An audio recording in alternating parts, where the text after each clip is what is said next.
अस्सलाम वालेकुम। क्या हाल है आप सबका? सब ठीक होंगे इंशाल्लाह।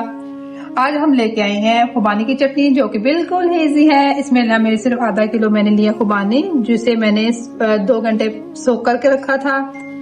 अब और 1 पाव में शुगर। तो अब हम इसे बनाते हैं पैन में। लेंगे सबसे पहले हम एक बर्तन में डालेंगे खुबानी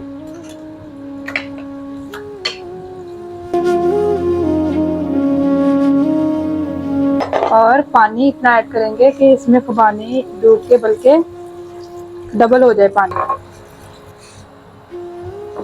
इसे अब हमने पकने के लिए रखना है और इसमें साथ ही शुगर भी ऐड कर देनी है।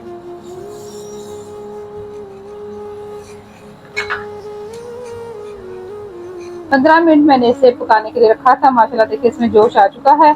अब हम इसके चूल्हे कर देंगे बंद।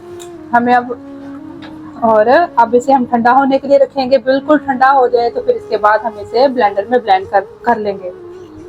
मेरी ये भी ठंडा हो चुका है। अब हम इसे ब्लेंड करेंगे।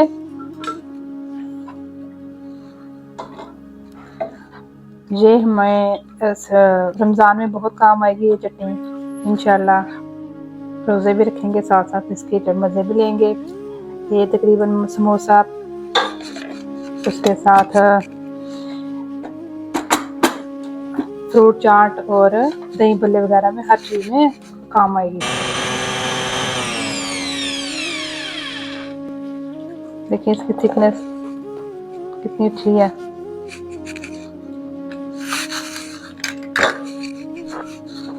सारी इसी प्रोसेस में हमने ब्लेंड करनी।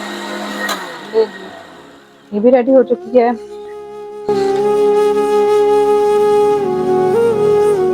शुगर में आप इसकी क्वांटिटी आप कम और ज़्यादा भी कर सकते हैं। मतलब आप अगर ज़्यादा शुगर पसंद करते हैं तो मज़ीद और डाल सकते हैं। अगर कम करते हैं तो जितनी मैंने डाली उतनी काफ़ी होगी। देखें आप इसकी थिकनेस और इसकी स्मूथनेस कितनी प्यारी है।